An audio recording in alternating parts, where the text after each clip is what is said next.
मौसम के बारे में बताने वाला पक्षी रानो चिड़िया के पास आता है। रानो चिड़िया, आज रात बहुत तेज बारिश होगी और जंगल में बाढ़ आने का भी खतरा है। जल्दी से अपने घर सबसे ऊंचे पेड़ों पर बना लें। आपका बहुत बहुत धन्यवाद कि आपने पहले ही हमें खबर कर दी। मैं सभी पक्षियों को बताती हूँ कि अपने अपने घर ऊंचे पेड़ों पर बना लें। और फिर वो पक्षी वहाँ से चला जाता है। चिड़िया जंगल में शोर मचाते हुए सब पक्षियों को बताती है, जल्दी से अपने घर बना लो, बादलों का संदेश आया है। इस बार बहुत तेज बारिश होगी, बाढ़ आने का भी खतरा है। अपने घर ऊंचे पेड़ों पर बनाएं, घर बनाएं। आलसी कौवा और कौवी अपने टूटे फूटे घोंसले में सो रहे थे। चिड़िया की आवाज सुनकर गोरी कौवी और उसका पति कालू कौवा उठ जाते हैं। कालू, इस चिड़िया को यहाँ से भगाओ, वरना मैं आज इसको छोड़ूंगी नहीं। मैं इसका सर फोड़ डालूंगी। कैसे शोर मचा रही है, जाके अपना घर बनाए। हमारा दिमाग क्यों खराब कर रही है ये।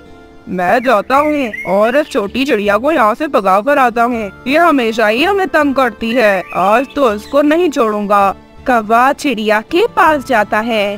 कालू भाई, अपना घर बना ले। बादलों की तरफ से संदेश आया है कि आज रात बारिश बहुत तेज होगी।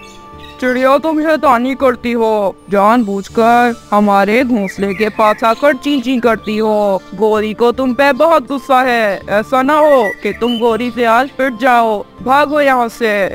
भले ना बनाए घर, मुझे क्या, मेरा क्या जाता है। आपको और आपकी पत्नी को तो तेज बारिश में दिक्कत होगी। मैं तो बस आपको बादलों का संदेश ही दे रही थी। तू जाती है या बुलाऊं गोरी को? चिड़िया तुरंत से भाग जाती है। चिड़िया शाम तक अपना घर बना देती है। चिड़िया ने अपना घर सबसे ऊंचे पेड़ पर बनाया था।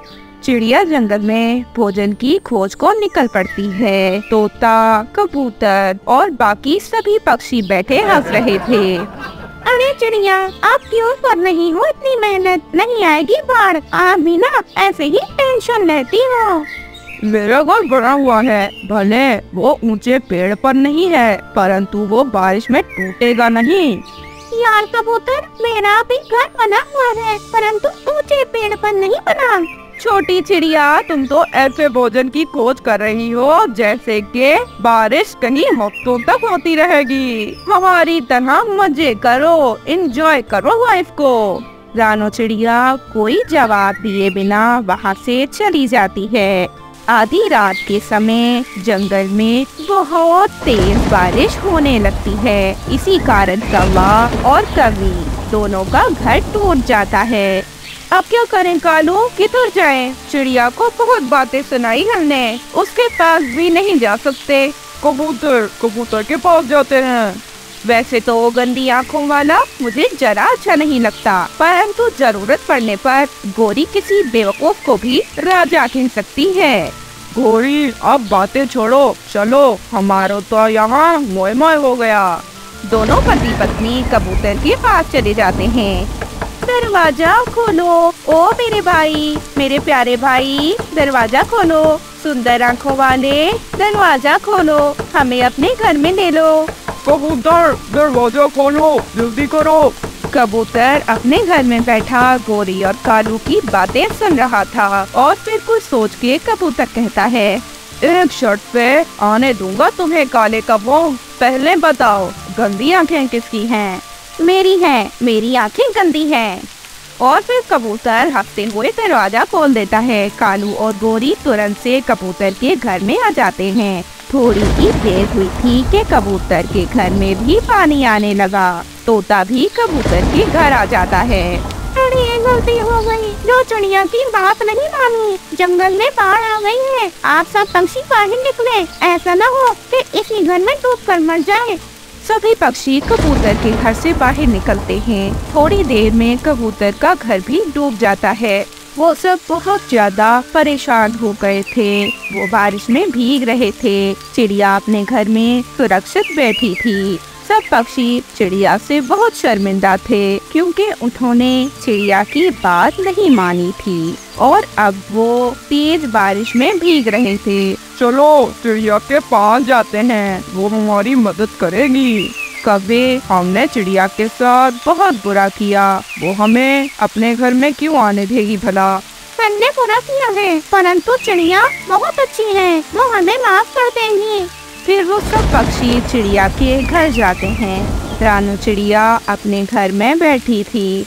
दरवाजे पर दस्तक होती है। रानू चिड़िया बाहर आ जाती है। सामने सभी पक्षी थे।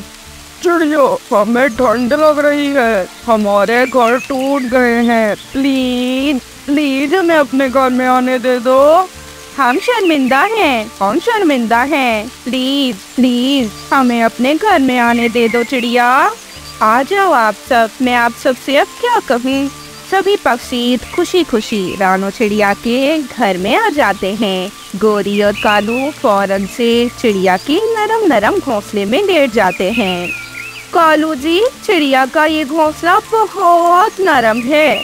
शर्म करो, चिड़िया ने अपने घर में एक तो तुम्हें आने दिया, ऊपर से तुमने तो उसके घोंसले पर ही कब्जा कर लिया है। ये चिड़िया का घर है, हमारा नहीं।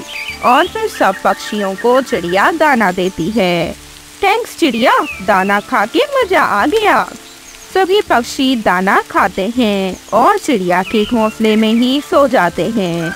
बारिश भी रुक चुकी थी। जंगल में पानी इतना ज्यादा था कि पक्षी उस जंगल में रह नहीं सकते थे, इसलिए वो उस जंगल से परवाज करते हैं और दूसरे जंगल में जाकर अपने अपने घर बनाने लगते हैं।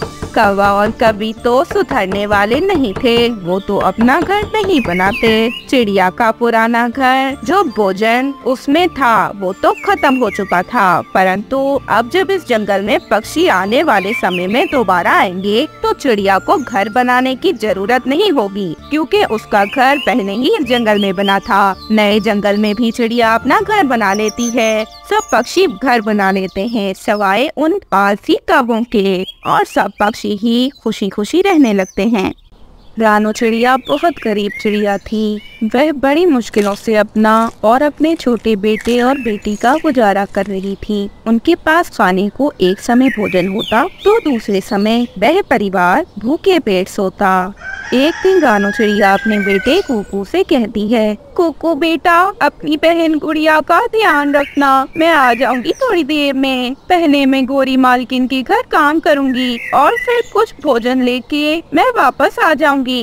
मम्मा, मुझे भी साथ ले जाए, मैं तंग नहीं करूंगी आपको, प्रॉमिस प्रॉमिस मम्मा। मैं चुपचाप एक कोने में बैठी रहूंगी।